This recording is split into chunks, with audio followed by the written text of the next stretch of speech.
Hari ini kita belajar hewan berkaki dua. Siapa saja ya? Yuk lihat bersama. Ini ayam.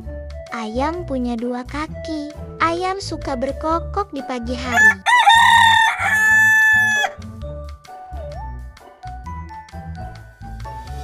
Ini bebek. Bebek berjalan dengan dua kaki. Suaranya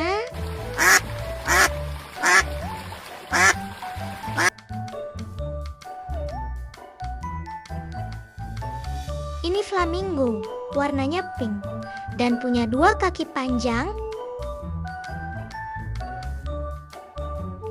Ini penguin. Penguin punya dua kaki dan hidup di tempat dingin. Jalannya lucu ya.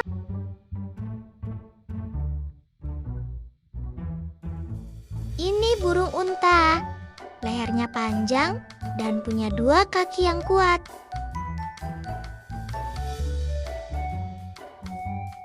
Ini adalah angsa. Angsa punya dua kaki dan suka berenang di air.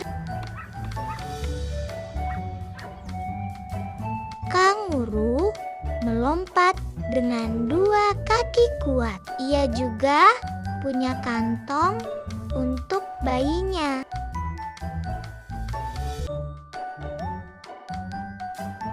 Ini monyet. Monyet biasanya memakai 4 kaki, tapi bisa juga berjalan dengan 2 kaki. Hewan berkaki 2 itu seru ya. Besok kita belajar hewan berkaki 4. Jangan lupa like dan subscribe ya teman-teman.